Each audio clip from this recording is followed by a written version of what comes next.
Volvemos con Legítima Defensa. Gracias a todos y todas los que nos están acompañando. Sigan poniendo el hashtag. Igual ya somos primera tendencia en redes sociales de Uruguay. Gracias a ustedes. Nos acompaña y tenemos el gusto de recibir al profesor Óscar Botinelli. ¿Cómo te va, Óscar? ¿Qué tal? ¿Cómo andás, Leandro? Bien, creo que ahora en este, que es el último programa de Legítima Defensa, antes de la veda, porque el viernes que viene hay veda. Aunque Sí. no sé la veda si se aplica a internet, pero igual nosotros la vamos a respetar. Técnicamente no. No me lo digas, porque la vamos a respetar. No, porque está muy expresamente establecido el concepto prensa, radio y televisión. Así que nosotros en realidad amablemente vamos a respetar la veda, pero no estaríamos obligados. Sí, se ha discutido incluso el caso de divulgar datos anticipadamente, y estrictamente la ley no lo prohíbe por internet. Pero No vivemos. no, pero Bueno, Botinelli, nos vamos acercando a esa jornada del domingo. Primera cosa que te quiero preguntar. ¿Cómo debemos analizar esto? Si gana el sí, hay un triunfo de la oposición, claro, y un revolcón, digamos, en términos de Pepe Mujica al gobierno. Y además se deroga o anula la ley, cosa que también me podés explicar. Si gana el no, de acuerdo a lo que vos estuviste analizando en las últimas semanas, no hay solo una forma de leer el triunfo de la no derogación, porque puede haber variantes. No es lo mismo que el no supere el 50% de los votos, a que el no requiera de los votos en blanco que se acumulan con el no para mantener la ley vigente. ¿Cómo debemos analizar este escenario? A ver, primero tenemos que diferenciar dos cosas. Uno es el referéndum como acto de decisión sobre una ley y otra como acto electoral de medio periodo. Entonces las lecturas son distintas. Sobre la ley se mantiene o cae, punto. Eso no hay duda. ¿No? Y en cuanto a la importancia que se le dé de un lado que se mantenga la ley, de otro que caiga. Como elección de medio periodo, acto electoral de medio periodo, bueno, en general hay muchas variables para analizarlo, pero una que se usa mucho es, bueno, ¿cuál fue la elección anterior y cuál es este acto electoral? Por ejemplo, hace muy poco se escribió, habló mucho en relación a la elección de medio periodo en Argentina, que se renovó la mitad de la Cámara de Diputados y una parte significativa del Senado. Entonces, bueno, Juntos por el Cambio mejoró, etcétera, Frente de Todos empeoró. Bueno. Desde esa lectura hay un dato que es el siguiente. El presidente de la República fue elegido en el balotaje con casi el 49%, 48,9%. Por otro lado, la coalición multicolor en octubre obtuvo esta mayoría parlamentaria con el 54% de los votos, a lo cual hay que sumarle, al ser esto un juego binario, bipolar, un 1%, a cada parte, un 1% que fue los partidos, llamémosle neutros, el Partido Ecologista Radical Intransigente, el de Salles, el Digital, cuyo electorado se dividió más o menos mitad y mitad en el balotaje. Entonces el punto de partida, uno diría 55-41, tomando en cuenta el 19. Lo que caiga debajo del 51 se puede atribuir a que, bueno, no queda revalidado el voto de la coalición, desgaste de gobierno. Y yo diría que por encima del 50% por lo menos demuestra tener más de la mitad del país atrás. Con algún desgaste, no revalida, obviamente, como es el 55%, éxito arrollador. El tema es que por debajo, si está más o menos en los niveles del balotaje, uno diría, bueno, 2 años de una construcción muy exitosa de la figura del presidente, con un dominio comunicacional muy importante, el cultivo de una personalidad, y el resultado es el mismo, quiere decir que hay elementos de fondo que están determinados que algo no anduvo. Bueno, si llegan a ser menor 49, ya. Estoy hablando del no, porque claramente el voto en blanco que da la impresión que ha perdido fuerza. En gran medida porque, y ahí del otro lado hay un poco de responsabilidad, se centró mucho el voto en blanco en un grupo muy pequeño de figuras. El foro este de Montevideo. Exacto, que no tienen arrastre. Y lo que detectamos que en las últimas semanas hubo un sector, quiero decir conjunto, que pensaba votar en blanco y terminó inclinándose por el no. Pero si la ley se mantiene más que nada por el voto en blanco, aunque sea, en este momento nosotros estamos dando entre el 2 y el 3%, y el no está por debajo del 50%, desde el punto de vista de acto electoral de medio periodo, aunque se mantenga la luz, no es buena noticia para el gobierno y especialmente para el presidente, ¿no? Digo para el presidente porque ya la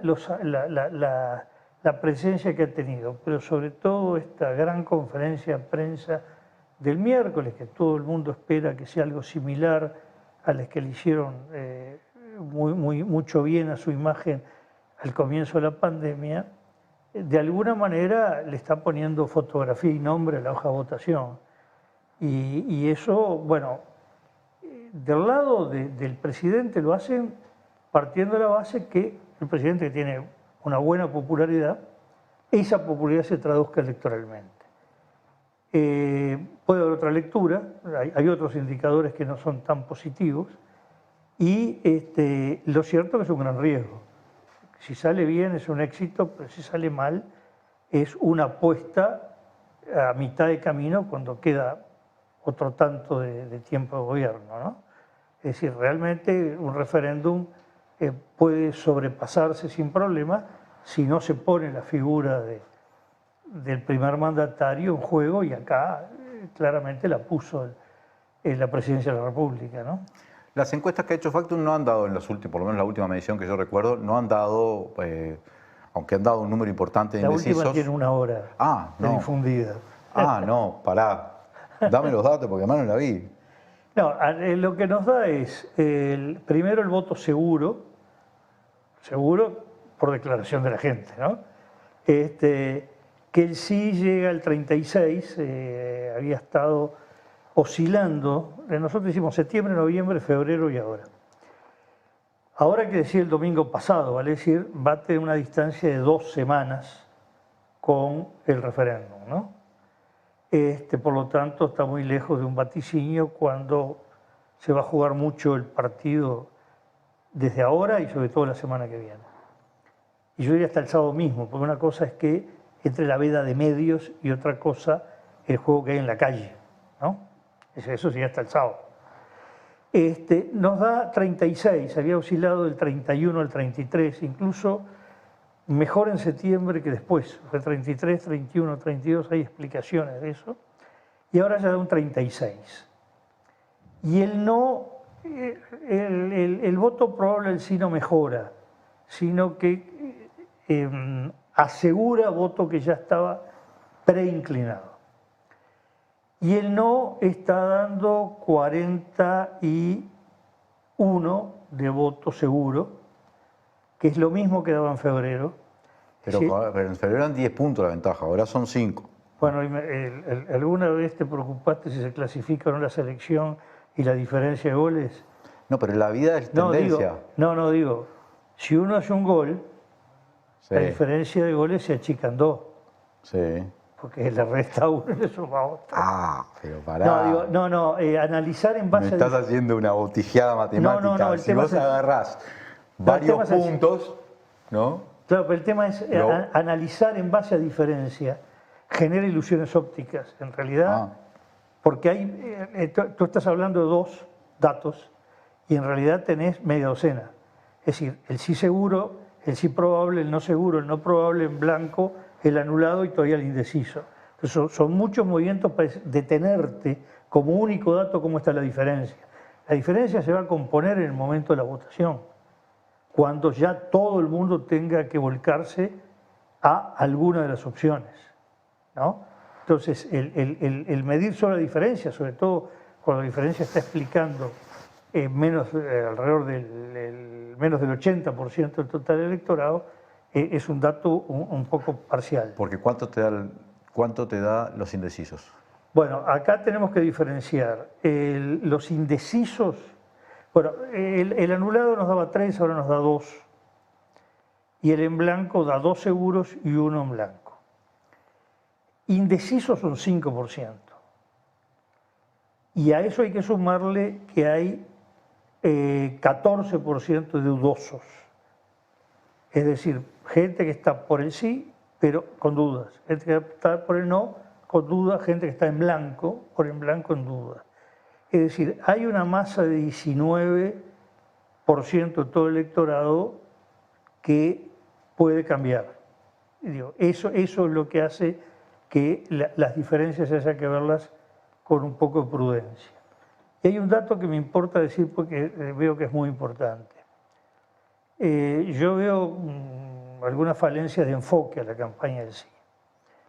Y una es, no existe el indeciso abstracto. Los partidos se juegan en gente concreta, segmentos concretos. ¿Y cómo se compone esa población? Bueno, a nosotros está dando. Si hoy hubiera elecciones, porque se mide en el mismo momento, si el domingo pasado hubiera habido elecciones, el Frente Amplio estaría dando unos 980.000 votos.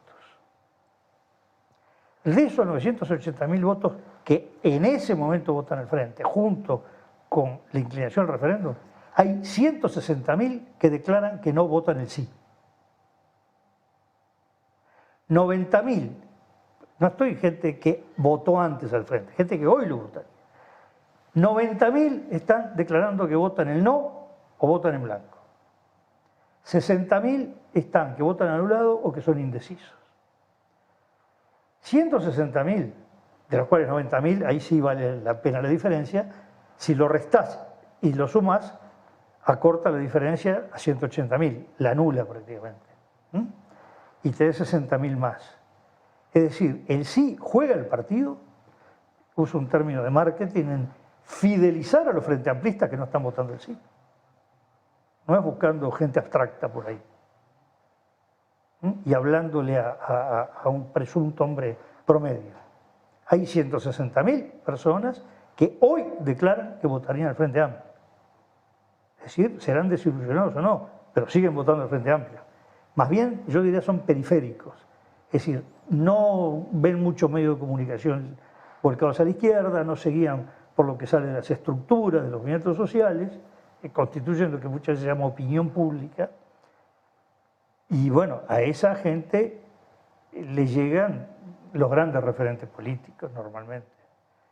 Y ¿Te referís a Mujica y Astori? básicamente... Orsi y Cose. Sí, el tema es este. El Frente Amplio, este referéndum es en un momento en que todavía no terminó de cristalizar el recambio generacional del Frente Amplio que empieza en el 19, ¿no? Ahí aparece, voy a hablar a nivel presidencial, la figura de Andrade, de Vergara, de Cose, está un poco en carrera presidencial no oficial, Orsi, el retiro, bueno, la muerte de Vázquez, el retiro de Mujica, esta actitud de no presencia en el Senado de Astori, y en este recambio el tema es que las figuras, la gente más periférica todavía sigue tomando referencia a las figuras históricas, a las que más les llega. Y a nosotros nos parece, digo, de estos referentes sin duda fue muy fuerte el papel de Andrade, el papel de Vergara, los debates que hicieron, creo que Cose y Orsi necesitarían todavía un empuje mayor, pero faltaría la carne en el asador, así como la pone el no, el miércoles con la calle Pou, la puso Sanguinetti o la está poniendo recorriendo el país. Manini recorrió también 170 localidades, según leí el otro día. Bueno, al lado del sí, la carne, más allá que esté subiendo el eliminelio, tiene que ponerla en el asador. Una lección. Algo de eso hay, porque, por ejemplo, ayer José Mujica habló furador en un acto en Pueblo Centenario. Bueno, la cadena del sí es la misma que la del no. Entiendo que la cadena del sí son dos actores, una actriz y un actor. Es decir, no es Mujica y Astori. No es Mujica y Astori. Y del otro lado sí la calle Pou. Sí, pero eso lo podrías haber aplicado también en la reforma de Vivir sin Miedo. Ahí hablaron jóvenes y cosas. No. El Vivir sin Miedo no era un escenario exclusivo, era dentro de una elección. Es totalmente distinta la forma que se comporta el votante y era unilateral. Es, ¿vota sí o trato de que no voten sí? ¿A vos te parece que al sí le falta un protagonismo muy superior de los viejos referentes? Sí, a mí me parece que sí. Sobre todo por este dato. Si a mí me dijeran que estas cifras que nos dan a nosotros, estos datos, son producto de que todos los frente amplistas están votando el sí, el tema, bueno, ¿cómo hace, afuera, ahí sería otra cosa. ¿cómo hace el sí para pescar en la pecera ajena? ¿No? ¿Quiénes son esos que están dudosos, que evidentemente votaron antes a la coalición, o indecisos que votaron antes a la coalición? El tema es que hay 160.000 frente amplistas, más o menos, que están o indecisos, o votando anulado, o votando el sí, el no, perdón, o votando en blanco. De esos indecisos o dudosos, ese 19%, georreferenciación, Montevideo interior. No hay características tan nítidas que uno diga. Hay un poco más en el interior que en Montevideo. Pero no una cosa disparatada. No es una cosa decir el indeciso es un hombre del interior, de tal edad, como le gusta hacer sobre todo la sociología norteamericana, que busca hasta si encuentra la fotografía del indeciso. Digo, es un poco variado. Obviamente el indeciso puro es el más periférico de la política, el más desinteresado. En cambio el voto anulado es uno de los más politizados, es un voto de no estoy con ninguno, casi estoy en contra de los dos. Profesor, quiero hacerte esta pregunta porque la gente me lo pregunta porque yo he dicho varias veces que estamos ante un referéndum que, en el caso de que triunfe el sí, anula la norma, no la deroga. Y lo hago en base a cosas que he leído tuyas. Vos decís, a ver si me estoy equivocando, en el Uruguay solo una ley deroga otra ley. Así Sí. que el referéndum no puede tener una función derogatoria. Es, en tu opinión, anulatoria. Sí, yo diría que vamos por parte. No me atribuyo derecho de autor que no tengo. La tesis esta la expuso Alberto Pérez Pérez, el ex catedrático de Derecho Constitucional, fue juez de la Corte Interamericana de Derechos Humanos, y la tesis de él es de 1967, cuando no existía el Frente Amplio, él no estaba en la izquierda, no estaba en el tema de derechos humanos, y fue en su primer análisis de la nueva Constitución que surge en el 67, y establece la tesis. La nueva Constitución estableció que las leyes son provisorias por un año. Solo quedan firmes si no son recurridas. Si no son recurridas, quedan firmes o no según el referéndum, y en ese caso se anulan porque no llegaron a quedar firmes. Después hay otro desarrollo más técnico sobre el concepto de derogar, anular.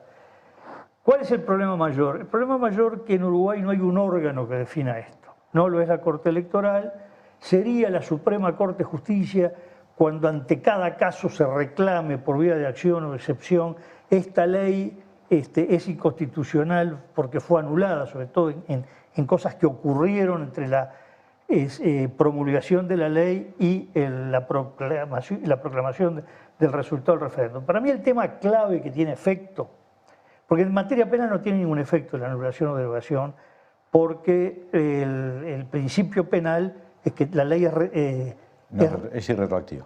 Es retroactiva si favorece... ¿Es irretroactiva o retroactiva si favorece el reo? Exacto, retroactiva si favorece... Uruguay está excluida la palabra reo del derecho penal uruguayo. Si es al que ha sido procesado, formalizado, sentenciado o imputado, condenado o imputado. Pero el caso más claro, nítido y fuerte es el de la estructura de ANEP, de la Administración Nacional de Educación Pública. ¿Por qué? Porque si la ley se deroga, se crea un vacío. Quedaron derogados los consejos de primaria, secundaria y UTU, pero también se derogan las direcciones generales. Y si se anula, tienen que volver los consejos. En cambio, si se anula, esto no existió y vuelven los consejos. Eso es lo que yo he detectado. Quiero aclarar que hay temas del Código de Proceso Penal o de la parte seguridad pública, algunos de otros temas que me excede el conocimiento. Esto que sí, que tiene que ver con estructura política Pero del ese Estado. es un tema nada menor, porque si se llega Exacto. a ganar el Ahora, sí... el tema que esto, ¿quién lo resuelve? Bueno, el primer problema es que esto lo puede interpretar si es derogatorio o anulatorio la ley. Y la ley la determina la mayoría parlamentaria, ¿no? O bueno. la Suprema Corte de Justicia en caso concreto. Si sale el sí... Es decir, no sé, no. acá viene una discusión un poco complicada, que en realidad esta discusión se planteó cuando el referéndum de la ley de caducidad.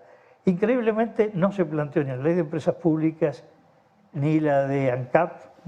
Sí se planteó, recuerden que un referéndum que en términos futbolísticos ganó el recurso porque se retiró el contrincante de la cancha. La 612 y el artículo 612, 613 en el gobierno de Exacto, Valle. era sobre Antel. O sea, sobre Antel. Antel Ancel se decía aquel momento, porque Antel Pero quedaron fijo. subastadas las líneas, ¿no? Exacto, era sobre Antel, llamadas internacionales, el centro, las llamadas internacionales de Antel y la telefonía móvil de Antel, que en aquel momento se llamaba Ancel. El tema, ahí sí quedó algo porque dos ministros de la Corte Electoral, la fundamentación la hace Salvo, sostenía que el referéndum debía hacerse igual, aunque se hubiera derogado la ley, porque el referéndum podía producir un efecto anulatorio y ya se habían hecho además concesiones a empresas para llamadas internacionales. Es lo que se llama la discusión entre el efecto ex nunc y ex tunc, es decir, si la ley nunca existió o deja de existir. Eso fue planteado en la Corte y bueno, la mayoría de la Corte resolvió que no se hiciera el referéndum. No se hiciera porque ya no existía la ley al haber sido... Pero su efecto se proyecta hasta nuestros días. Ahora, en el de ANCAP no había efectos que importaran. Se derogó la ley y no hubo problemas porque era para el futuro. Y en la ley de empresas públicas, en los temas más importantes, también era hacia el futuro. No había nada que hubiera ocurrido. Aquí hay mucha cosa que no ocurrió, lo de la LUC. Y por lo tanto la discusión, si es derogatorio o anulatorio, es teórica. Pero hay algunos temas como el que planteo de la enseñanza, que la discusión no es nada menor, pero bueno, eso empezará la discusión el 28 de marzo. Sí, hay que tenerlo bien presente. Gracias, profesor Óscar Botinelli, Bueno, por habernos acompañado. Gracias a todos.